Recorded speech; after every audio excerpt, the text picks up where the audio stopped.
Si quieres descubrir mis apuntes de esta entrevista, mis notas personales y otras anécdotas de cómo se hace el podcast de Cristina Mitre, te invito a suscribirte a mi nueva newsletter A Micrófono Cerrado, donde compartiré material inédito de mi podcast y otras muchas cosas que solo podrás leer y escuchar allí. Suscríbete en www.cristinamitre.substack.com, repito, www.cristinamitre.substack.com, y todos los domingos recibirás en tu email mi newsletter A Micrófono Cerrado. Te dejaré también link directo en las notas del podcast que, como siempre, comparto en mi blog www.thebeautymail.es.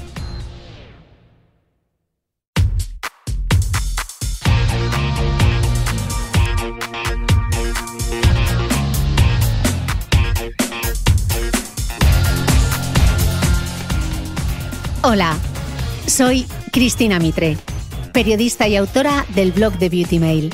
Bienvenido a este nuevo episodio de mi podcast, un espacio semanal en el que entrevisto a grandes expertos de la salud y el bienestar para que aprendamos juntos a vivir mejor.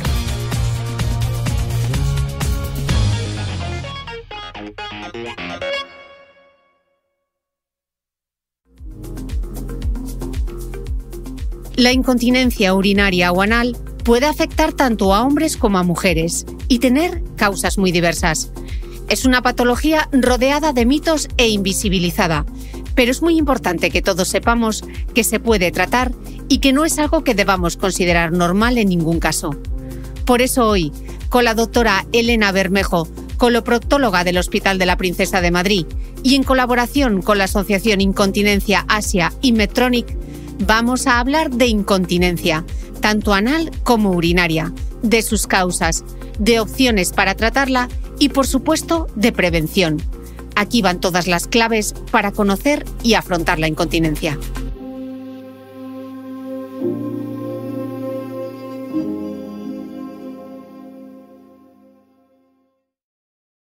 Bueno, ¡qué alegría! Hola, buenas tardes. ¡Qué rápida ha sido la doctora Elena Bermejo! Estábamos preparadísimos. Súper preparados. Bueno, nos veis a las dos con los micros y esto lo que quiere decir es que luego va a haber podcast, así que fenomenal, porque sé que lo pedís mucho cuando hago los directos, que luego os gusta escucharlo en el podcast, así que estará disponible. Me tenéis que dar un par de días para que lo podamos montar, pero luego se va a quedar grabados. Como os decía, estoy con la doctora Elena Bermejo, ella es coloproctóloga del Hospital de la Princesa de Madrid. Hoy vamos a hablar de unos temas que para mí es súper importante porque hay mucho tabú y mucho estigma alrededor de la incontinencia, sobre todo de la incontinencia anal. Así que, como veis, la doctora se está conectando desde el perfil de Asia, que es la Asociación para la Incontinencia Anal, y este es un podcast, direct podcast diríamos, como en colaboración también con Medtronic, para apoyar esa campaña Historias de Baño y concienciar sobre la importancia que tiene dar visibilidad a la incontinencia, porque el objetivo nosotros es apoyar a todas esas personas que la padecen para que consulten con su especialista y que puedan finalmente avanzar en su tratamiento, ¿no? Doctora Bermejo, yo creo que para entrar en materia, yo creo que lo primero que habría que explicar es qué definimos como incontinencia anal. Perfecto, pues a ver, la incontinencia anal es la incapacidad para retener los gases o las heces, ¿no? Es la incapacidad para evitarlo si sentimos deseos de ir al baño y estamos en un sitio que no es el adecuado o en un momento que no es el adecuado, ¿no? Entonces, bueno, estamos acostumbrados a que desde pequeños aprendemos a manejar el control de los esfínteres, pero a veces sucede que ese control se pierde y es cuando se produce una incontinencia. ¿Y cuándo se habla de incontinencia fecal crónica?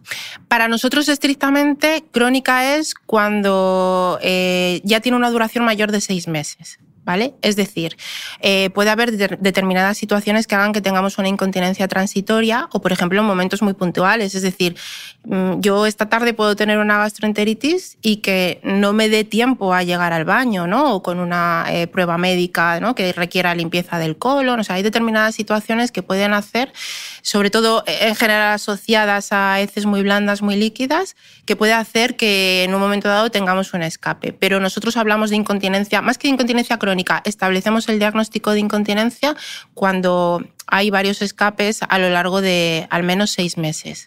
¿Eso es lo que denomináis como pasiva y de urgencia a los médicos o es otra cosa diferente?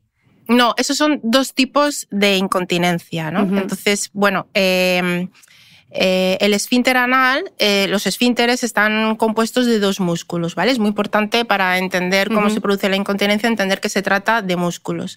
Entonces, un músculo interno y por fuera otro externo, como si fueran 2 donuts concéntricos, ¿no?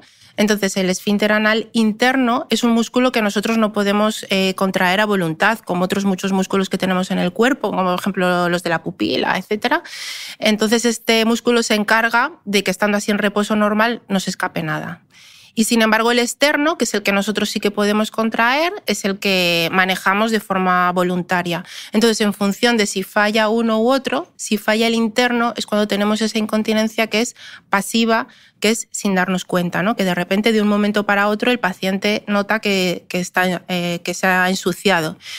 Y el externo es el que determina la incontinencia de urgencia, ¿no? Que puede consistir en urgencia defecatoria, que es tengo que ir corriendo al baño porque siento que si no se me va a escapar.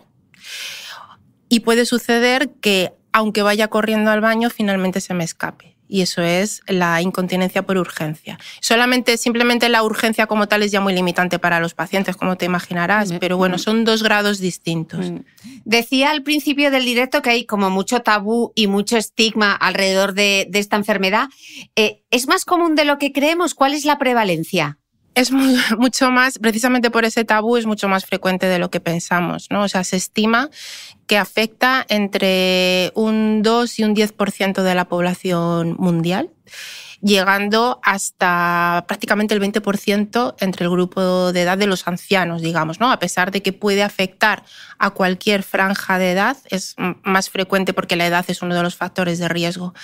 Entonces, lo que pasa es que en realidad la prevalencia real es desconocida, porque a los pacientes les da vergüenza consultar por esto. Entonces, eso no lo tenemos registrado. La prevalencia de enfermedades como la diabetes o el colesterol o el cáncer, pues es fácil conocerla porque se diagnostica. Pero si el paciente no consulta por ello, pues queda en la sombra, digamos, y pensamos que la prevalencia es mayor y que de hecho irá aumentando debido a que cada vez vivimos más años. Entonces, con el envejecimiento progresivo, pues cada vez tendremos más problemas de este tipo. Con eso y con la mejora de la supervivencia de muchas enfermedades que pueden estar relacionadas, ¿no? Siendo la prevalencia tan alta, siendo una enfermedad tan sumamente limitante, ¿hay algo más que la vergüenza? ¿Por qué se habla tan poco de ella? Porque en los medios generalistas tampoco ves grandes temas sobre la incontinencia, ¿no? No, para nada. Yo creo que es porque en general, como sociedad, estamos acostumbrados a hablar de estas cosas desde la risa, desde la broma, ¿no? Asociamos que este tipo de cosas pues, van asociadas a poca higiene y no es cierto. Yo creo que el problema es no saber hacer la diferencia entre la parte graciosa y la parte de enfermedad. Entonces eso es lo que hace que los pacientes se sientan avergonzados hasta el punto de contarlo al médico, ¿no? O sea, que no se trata a lo mejor de que se lo vayan contando a todo el mundo, pero es que ni siquiera sienten esa confianza con su médico, su enfermera de atención primaria, su matrona, no lo cuentan. Entonces, como el resto de la sociedad tampoco ayuda y no hablamos de esto, porque para los medios de comunicación también existe ese problema. Es decir, nosotros desde que estamos trabajando en campañas de divulgación con ASIA, con la Asociación de Pacientes, hemos tenido muchos problemas para llegar a televisiones, a radios, ¿no? A medios de comunicación importantes, porque quien decide los contenidos considera que no es un tema tan bonito o no es una enfermedad con la que sea tan fácil empatizar, pues como otras que a lo mejor inspiran más ternura, ¿no? Pero claro, en realidad cuando se conoce bien la enfermedad, si llegáramos a poder divulgar y a poder transmitir lo que sufren estas personas, seguramente sería mucho más fácil y podríamos hablar con mayor naturalidad y con mayor frecuencia. Bueno, pues para eso está este directo y este podcast que estamos grabando, para que quienes se estén escuchando y viendo, si lo sufren, consulten y el resto que tengamos más sensibilidad con una enfermedad que además es bastante prevalente y que, teniendo en cuenta que todos vamos a vivir muchísimos más años, puede que nos toque. Para ponerlo en contexto, ¿quién es más propenso a sufrirla? ¿Hay algún tipo de factor de riesgo? Sí.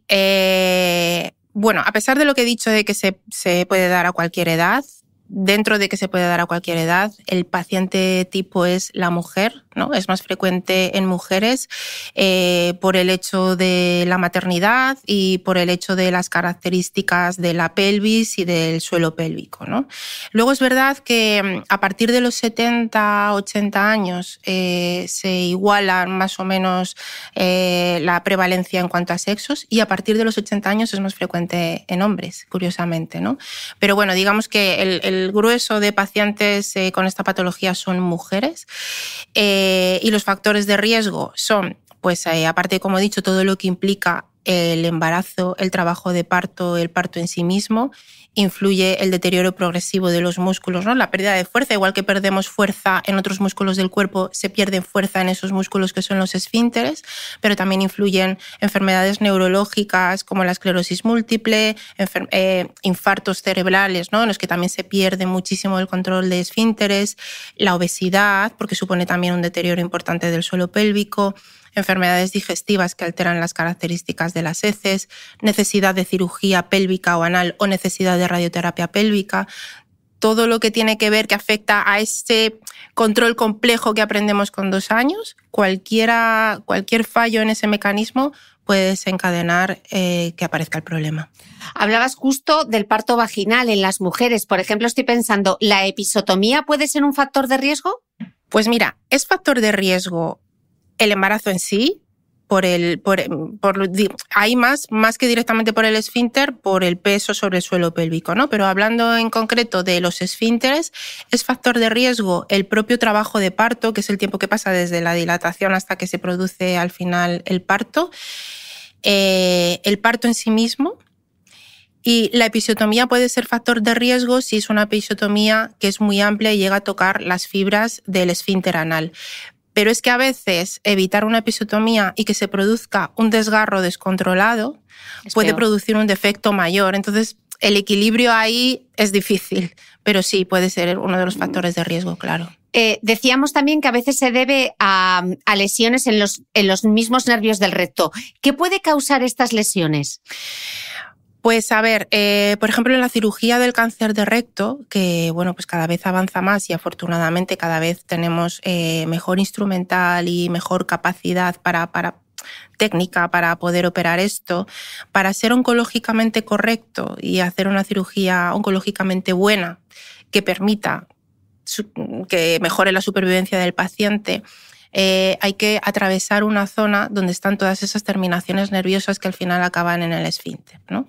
Entonces, a veces sucede que como consecuencia de esa cirugía no solamente importa para la continencia que falte el recto, que es un órgano importante para que la deposición se realice como debe ser, sino que además esos nervios a veces se afectan. Y sucede lo mismo con la radioterapia, como he dicho antes, tanto a nivel de nervios como a nivel de los propios músculos, porque la radioterapia es fenomenal para hacer más pequeño el tumor y a veces incluso para hacerlo desaparecer, pero a cambio crea una reacción inflamatoria y una fibrosis, endurece esas fibras del músculo y hace que luego no se pueda contraer y que por tanto el paciente no pueda retener.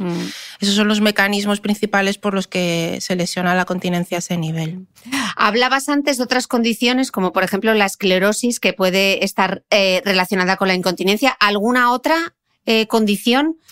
Pues sobre todo las enfermedades digestivas, que implican, hay muchas enfermedades digestivas que implican, antes lo he dicho un poco pero no he llegado a aclararlo, es muy importante las características de las heces, ¿no? Para poder contener es importante que las heces, sin ser duras, tengan una consistencia adecuada. Cuando las heces son más blandas o llegan a ser incluso líquidas, al esfínter le cuesta mucho retener eso de manera crónica. Entonces hay muchas enfermedades intestinales de tipo colon irritable con predominio de diarrea, ciertas intolerancias que hacen que los pacientes tengan siempre heces blandas. Hay síndromes malabsortivos por determinadas cirugías, ¿no? Que secundario a estas cirugías existe una mala absorción, se llama así, mala absorción de sales biliares que hacen que las heces sean blandas. Es decir, existen cosas digestivas que pueden hacer que esas heces no sean las adecuadas. Y de hecho, nosotros en consulta, por ejemplo, el paciente no pasa a un segundo escalón, digamos, de tratamiento avanzado hasta que no conseguimos mejorar esas heces. Porque si no tienes unas heces normales, es muy difícil que la incontinencia mejore. Justo relacionado con esto te iba a preguntar sobre la dieta, ¿no? ¿Qué papel juega? Súper importante. Crucial. Me imaginaba. Muy importante. Mira, nosotros que tratamos también de formar mucho los médicos de atención primaria, que son el primer contacto con el paciente, nosotros damos siempre una hoja de recomendaciones de alimentos, ¿no? Que son alimentos recomendables y alimentos a evitar, porque es cierto que hay alimentos que favorecen esto y que a veces modificando eso no te puedes imaginar. Hay gente, por ejemplo, los frutos secos, ¿no? Pues los frutos secos. Buenos ejemplos, eso. Por el tipo de grasa que llevan los frutos secos, que en ocasiones es muy beneficiosa, a algunas personas no les sienta bien y les produce heces muy blandas. Entonces, hay gente a la que le preguntas y en la consulta te reconocen que igual se comen no 3 nueces al día, ¿no? Es que igual se comen una bolsa de nueces o se comen una bolsa de almendras. Y cuando corregimos eso, las heces cambian y mejora la incontinencia. Lo mismo sucede con alimentos, o sea, frutas de las que todos conocemos que ayudan a ir al baño, de tipo kiwi, naranjas, piña, ¿no?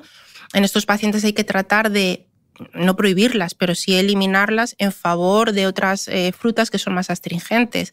Hay que tratar de evitar las verduras que favorecen mayor producción de gas por las bacterias del colon, porque cuanto más gases tienes, más se escapan. Las leches de vaca, ¿no? Que hay mucha gente que le sientan mal, pues a veces haciendo estas pequeñas modificaciones el paciente aprende que si las evita en favor de las que le vienen mejor, mejora la incontinencia o a veces incluso desaparece. O sea que, por ejemplo, la fibra, que siempre nos están recomendando la fibra para mejorar el tránsito intestinal, quizá aquí no es tan buena idea, ¿no? Depende. Yo siempre digo que cada uno tiene que encontrar, no todos tenemos el mismo ritmo intestinal, entonces la misma cantidad de fibra no es igual de buena para todo el mundo. Hay gente a la que le hace heces demasiado blandas y hay gente que necesita más aporte y beber mucha cantidad de agua, ¿no? Entonces yo creo que lo que hay que hacer con la fibra es encontrar cada uno su punto de equilibrio para hacer unas heces que mantengan la forma y que sean fáciles de hacer. Porque una cosa que no he dicho es que otro factor de riesgo para la incontinencia es el estreñimiento crónico, que parece mentira, pero muchísimos años de estreñimiento crónico es un factor de riesgo clarísimo para tener una incontinencia en el futuro, porque al final hacer un esfuerzo sobre los esfínteres implica que al final no funcionen bien. O sea, que el estreñimiento hay que tomárselo en serio. Y muy en serio desde las niños. Mujeres, sí, desde niños. Y muchas mujeres sufren de estreñimiento y lo tienen como muy asumido, ¿no?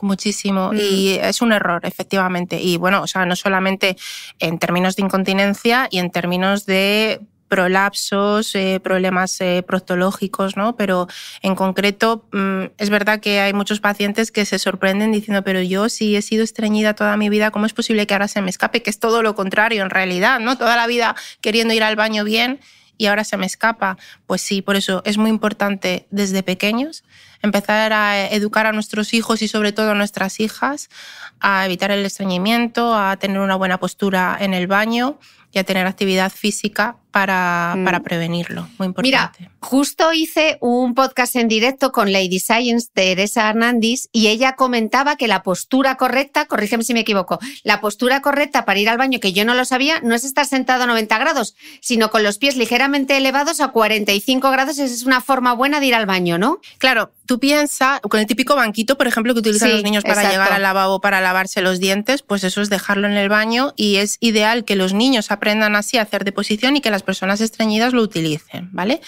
¿Por qué? Porque es la postura ideal para que el suelo pélvico sufra menos y para favorecer la deposición, como también el parto, porque es que esa es la postura en la que ancestralmente hacíamos deposición y teníamos los hijos. Lo que pasa es que, bueno, pues nos hemos acostumbrado a hacerlo todo de otra manera.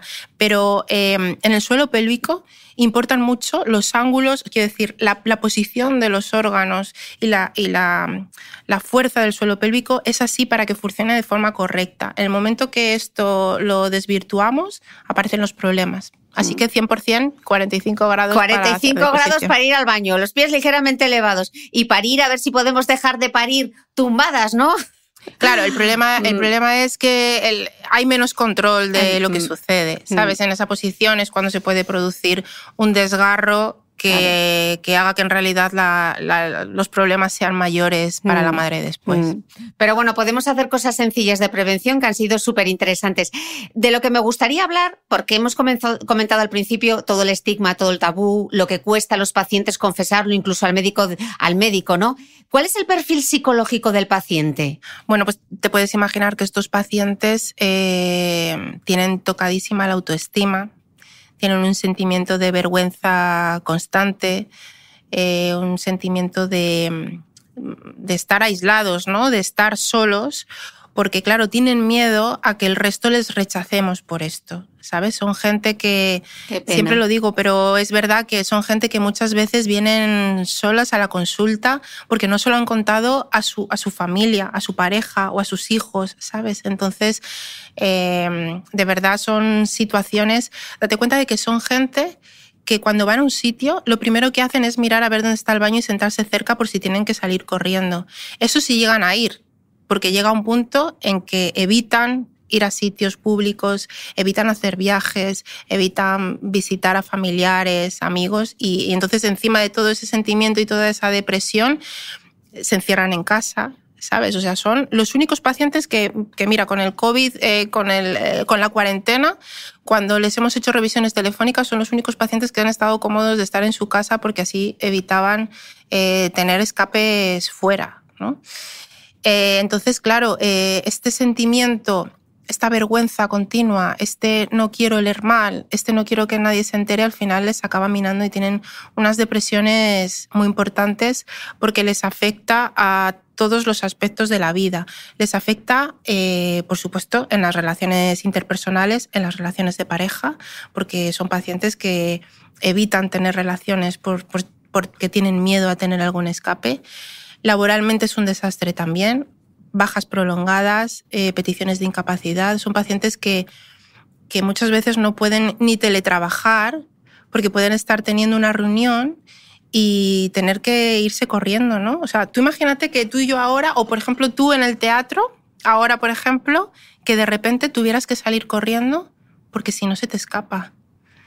Es que es terrible, ¿sabes? Y es muy, muy difícil explicárselo a un jefe y explicárselo a unos compañeros, profesores, auxiliares de vuelo, limpiadores, albañiles, ¿sabes? Es a cualquiera. Y como nos puede pasar a cualquiera, en cualquier momento, por eso debemos conocer la enfermedad, debemos saber qué es lo que pasa, debemos saber que se puede tratar y debemos poder comprender a quien tengamos al lado con este problema.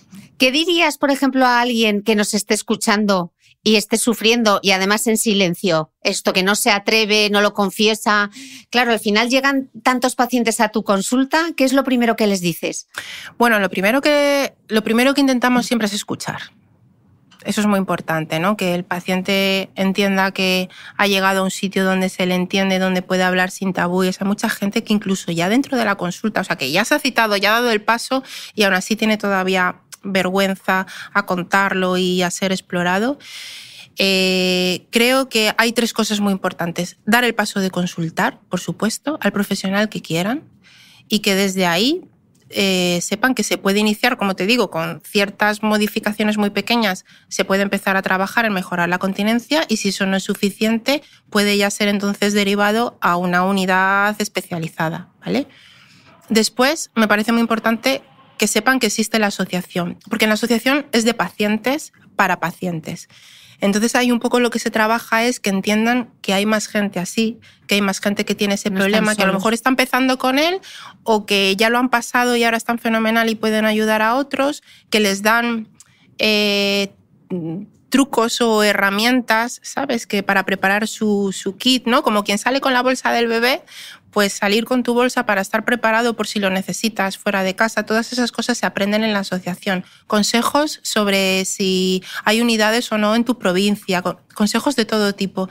En la asociación están 7 días a la semana dedicadas a esto en cuerpo y el alma, como lo han pasado muy mal y la asociación está creada por pacientes, para poder ayudar a cualquiera. Y el tercer pilar, que para mí es también muy importante, es dar el paso a contarlo al entorno cercano, a contarlo a la familia, a contarlo a los amigos, ¿no? Yo tengo la idea de que quien te quiere no te va a rechazar por esto, igual que no te va a rechazar por otro problema, ¿no? Porque es muy importante que el paciente se sienta apoyado para... O sea, cuando uno está hundido no tiene ganas de tratarse, ni tiene ganas de empezar a luchar, ni de mejorar, ni de hacer ejercicios, ni de hacer nada.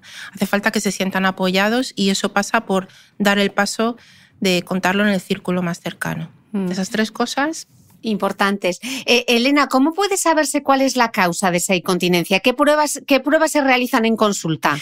Bueno, muchas veces la causa se puede llegar a saber por la historia clínica, ¿sabes? Viendo los antecedentes del paciente, viendo la medicación que toma, explorando al paciente. Muchas veces se puede llegar a orientar. Pero en el caso de que queramos ir un poco más allá y queramos saber si los esfínteres tienen una lesión o si no es que tengan lesión, pero simplemente es que no funcionen bien, tenemos 2 pruebas que se hacen a nivel de consulta y que son totalmente inocuas, no duelen, no molestan, no producen ningún tipo de secuela, digamos, en el paciente, que son la ecografía endoanal, que sirve para ver si el esfínter está íntegro, si mantiene esa circunferencia o si está lesionado, ¿no? Por ejemplo, pues, como consecuencia de un parto. Y el otro es la manometría anorrectal, que es la prueba que sirve para ponerle número a la fuerza que tiene el esfínter, para ver si tiene fuerza suficiente o si, por ejemplo, está por debajo de los umbrales que nosotros consideramos como normales. Porque eso nos va a permitir elegir. En incontinencia no es tengo diabetes, te bajo la glucemia. En incontinencia elegimos un poco a la carta de entre, digamos, las armas que tenemos para poder tratar a los pacientes en función de cómo están esos esfínteres, del tipo de incontinencia y también de la gravedad de la incontinencia, porque no es lo mismo una persona que tiene varios escapes a la semana a una persona que tiene uno una vez al mes, ¿no? En función de todo eso, diseñamos, digamos, el tratamiento para el paciente. Claro, que al paciente lo que le tiene que quedar claro es que le podéis ayudar. Eso es.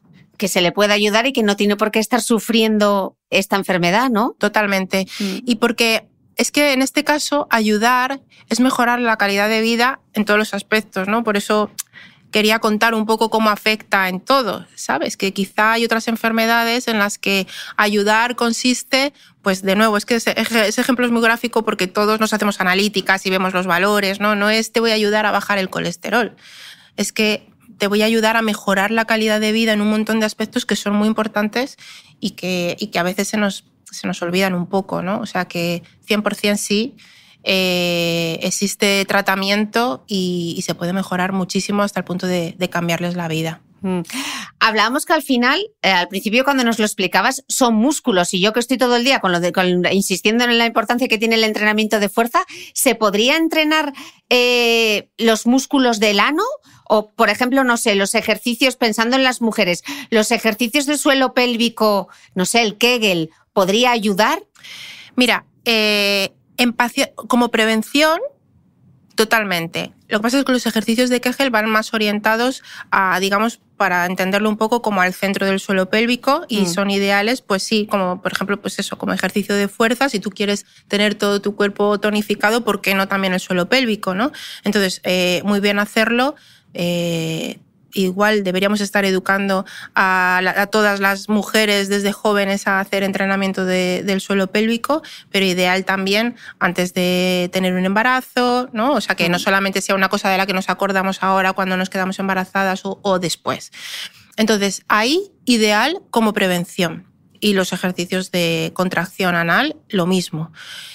La única diferencia es cuando ya hay una incontinencia. Tanto cuando hay una incontinencia anal como urinaria, lo primero, lo ideal es tener un diagnóstico para ver el tipo de incontinencia, porque no todos los ejercicios te van a beneficiar y eso sí es importante, ¿sabes? Porque, bueno, como se habla mucho más de la incontinencia urinaria, ¿no? Y está muy de moda pues ponerse a hacer ejercicios para mejorar, pero es que en algunos tipos de incontinencia es perjudicial ese tipo de ejercicios. Entonces lo ideal es tener un diagnóstico y con ese diagnóstico ir a un profesional que diseñe tus ejercicios en función de lo que necesitas. Total. Justo has mencionado la incontinencia urinaria. ¿Cómo se relaciona la incontinencia urinaria con la incontinencia anal? ¿Se pueden dar las dos a la vez o no? Pues mira, sorprendentemente están muy relacionadas. De hecho, la incontinencia urinaria, que es muy frecuente y que afortunadamente, como digo, hablamos mucho más de ella, es 12 veces más frecuente asociada a la incontinencia anal. Lo que pasa es que muchas pacientes consultan solamente por esa, ¿sabes? Y de hecho hay estudios que miden eso, hay estudios muy bonitos que lo que hacen es preguntar en consultas. En otros países se llevan mucho más las consultas de uroginecología, ¿no? Que ven un poco pues, la salud del suelo pélvico de la mujer en general. Y entonces esas mujeres que consultaban por síntomas uroginecológicos, aunque ellas no dijeran nada, se les preguntaba específicamente por la incontinencia anal y lo tenían el 30%. ¿Sabes? Que es muchísimo. Y cuando se les preguntaba por qué no lo habían dicho, ellas decían que porque no sabían que tenía tratamiento, por supuesto porque les daba vergüenza, preferían ser preguntadas a dar el paso a ellas a contarlo, ¿no? Y porque es una cosa que entendían que les había tocado. Yo he tenido, recuerdo siempre una paciente que, haciéndole la historia por incontinencia anal y demás, le pregunté, es importante saber cuánto tiempo llevan, ¿no? Y me dijo, 34 años. Y yo, es que me lo debió de notar en la cara porque levanté la cabeza y me dijo, desde que tuve a mi hija. Y entonces yo le dije, pero ¿y cómo no has consultado antes, no? Y decía, pues es que mi madre tenía escapes de orina y tenía escapes de heces y yo entendí que eso era lo que me tocaba. O sea, quizá hemos hablado mucho de incontinencia urinaria, pero hemos fomentado mucho la imagen de que hay compresas, hay ropa interior especial, para que vivamos con ello, pero no para que lo tratemos, ¿sabes? Entonces resulta que conviven mucho las dos y a veces solo preguntamos por una. Entonces, afortunadamente ahora ya urólogos y ginecólogos están también mucho más concienciados con este tema y al revés lo mismo, ¿eh? Hay pacientes que vienen a mi consulta y que yo les digo, ¿se escapa el pis? Y me dicen, sí, pero eso me da menos vergüenza. ¿Y no lo ha visto el urólogo? ¿No? Entonces, bueno, afortunadamente ahora en estas unidades trabajamos de forma conjunta, trabajamos en equipo y se tratan al final de las dos cosas. Y viendo que la prevalencia de ambas a la vez es tan alta, ¿qué se trata primero? ¿La incontinencia urinaria, la anal? ¿Se pueden tratar las dos a la vez? ¿En qué orden? En la mayoría de los casos lo que hacemos es empezar por ambos lados los estudios, no son incompatibles, ¿sabes? Los urólogos piden sus pruebas funcionales de urodinámica para ver, bueno, pues todo lo que tiene que ver con lo urinario y nosotros pedimos lo nuestro también. Incluso hay ciertos tratamientos de neuromodulación que si comparten una causa común que se puede tratar de esta manera, podemos tratar las dos cosas. No son todos los casos, porque a veces no tienen nada que ver el problema de la incontinencia urinaria con la fecal, pero no elegimos uno u otro, podemos hacerlo a la vez. Vale. Hemos dado antes unos consejos para evitar la incontinencia anal. Estamos explicando la importancia de la dieta, la consistencia de las heces, cómo ir a defecar, ¿no? Lo importante que es la postura, que nos lo deberían enseñar desde niños. Y en el caso de la incontinencia urinaria, algo que podamos hacer en nuestro estilo de vida que nos estamos equivocando, ¿cómo podemos mejorarlo? ¿Qué hábitos son buenos y qué hábitos son malos? Pues mira, hay algunos que influyen claramente. Uno de ellos es muy importante, es el sobrepeso, ¿sabes? Porque eso influye, como te digo, todo lo que afecta a la dinámica de cómo están colocadas vejiga, útero y recto, descontrola esos ángulos y entonces hace que la uretra modifique su sitio adecuado y pueda haber una incontinencia. Pero es que además cosas como, aunque nosotros siempre estemos diciendo que hay que beber mucho líquido y demás, pasarnos en una persona que tiene incontinencia urinaria puede hacer que esto empeore, como es obvio, pero también abusar mucho de bebidas muy estimulantes, de todo lo que lleve mucha cafeína, de cosas muy irritantes como es el tabaco. Todo esto favorece que poco a poco lo que puede ser muy leve y sea casi imperceptible al final se convierta en un problema. Entonces, bueno, al final podríamos decir que todos los paradigmas un poco de una vida sana afectan también a esto, y es lo que tendríamos que tener en la cabeza para evitar muchísimos problemas, entre los que se encuentran los dos tipos de incontinencia. Y en el caso de la incontinencia urinaria, bueno, muy común en el posparto, pero puedes tener incontinencia urinaria y no haber tenido un parto vaginal, ¿no? Y fecal. Claro, por lo que te comentaba, ¿no? Por el simple hecho de los 9 meses con un suelo pélvico soportando un peso que no es el que le corresponde. Y de hecho, este es otro tabú, ¿no? Hay muchas mujeres, hasta el 50% de las mujeres en los primeros 6 meses después del parto tienen o incontinencia urinaria o incontinencia fecal o ambas. Y de esto es una cosa de la que tampoco se habla. Normalmente y afortunadamente a lo largo de el 50%, Elena. Algún tipo... Esa es una prevalencia altísima. Lo que pasa es que nadie, a mí por lo menos, nadie me contó eso nunca, ¿no? Entonces, ¿qué sucede? Que afortunadamente a lo largo de los 6 primeros meses eso, bueno, va mejorando y todo vuelve a su ser, y muchas mujeres quedan sin problemas, y los problemas pueden aparecer después con la edad, ¿no? Pero ¿qué sucede con esas mujeres que acaban de tener su hijo y se encuentran con que de repente tienen escapes y eso les impide disfrutar de ese momento, les impide hacer un correcto apego con el bebé, no quieren tener vida social, encima se sienten culpables porque no están todo lo contentas que deberían estar, ¿no? Todo lo felices que la sociedad espera que estés? Además se sienten culpables también porque no quieren recibir visitas. O sea, ahí entran ya una serie de factores también psicológicos, y porque no abordamos con naturalidad que una mujer que acaba de dar a luz puede tener estos problemas, ¿no? Porque no preguntamos con más naturalidad como preguntamos por la lactancia o por la episiotomía. Todo el mundo está como muy obsesionado por cuántos puntos tienes, ¿no? No preguntamos por otras cosas, y por esto que en realidad es tan limitante no preguntamos, y es que es muy, muy frecuente. Total. Muy frecuente. En ese caso, ¿cuándo sí o sí hay que acudir al médico? ¿En el caso del posparto o en cualquier caso? En el caso de la incontinencia urinaria, ¿cuándo? Porque claro, como decimos que lo asumimos como algo normal, yo estornudo, se me escapa el pis, ¿esto es normal o no es normal?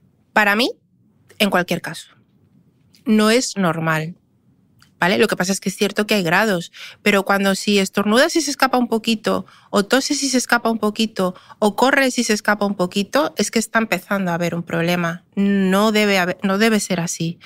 Entonces, para mí, mejor ir cuanto antes, ¿no? Antes de que se convierta en un problema mayor. No normalicemos esto, no normalicemos que porque sea frecuente, y pasa lo mismo con la anal, ¿eh? No normalicemos que quizá, pues eso, como estamos más habituados de hablar de incontinencia urinaria, ¿no? Y hablamos tanto del ejercicio.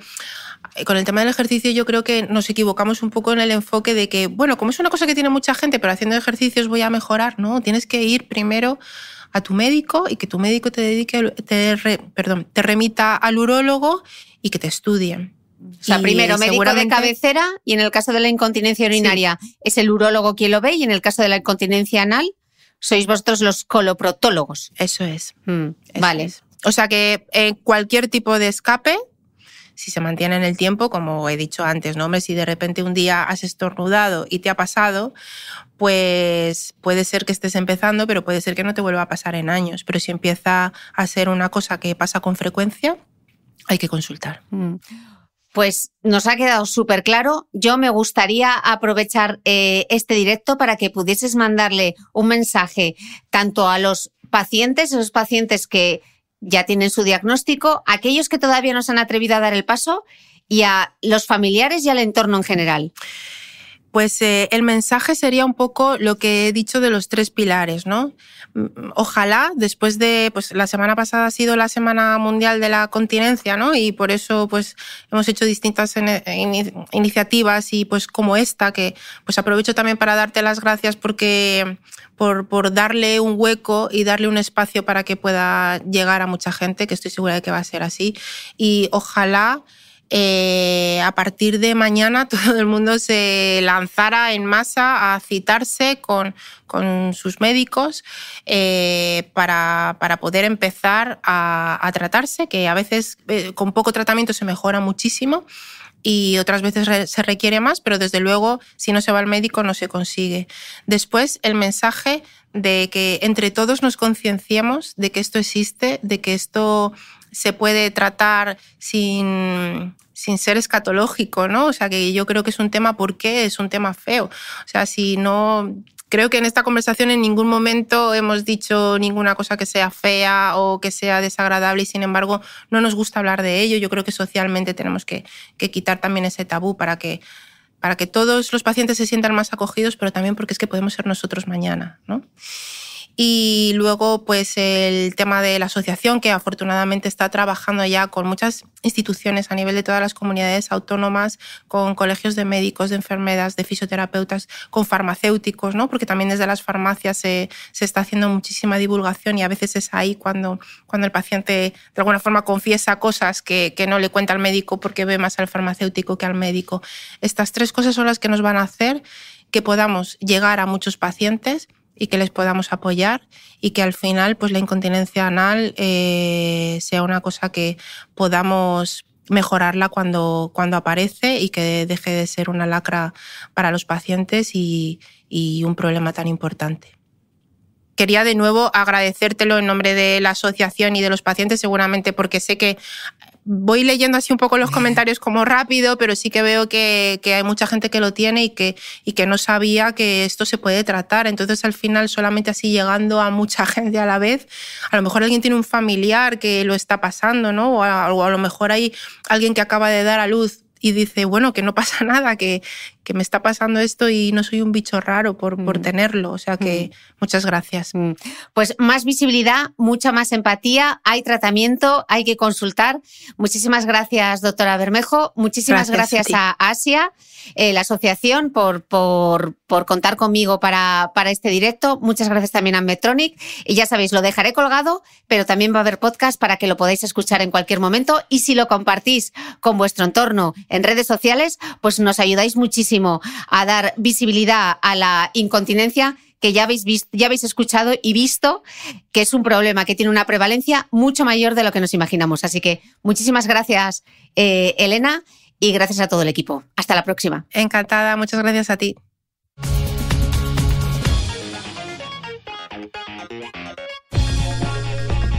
No olvides que todas las notas de este capítulo están en mi blog de beautymail.es. Además, si no quieres perderte ninguna entrevista, suscríbete a el podcast de Cristina Mitre en tu reproductor de podcast habitual. Y un último favor, si me escuchas en Apple Podcast o en Spotify, regálame una reseña, porque así ayudas a que este podcast siga creciendo. Muchas gracias y nos escuchamos de nuevo el próximo domingo.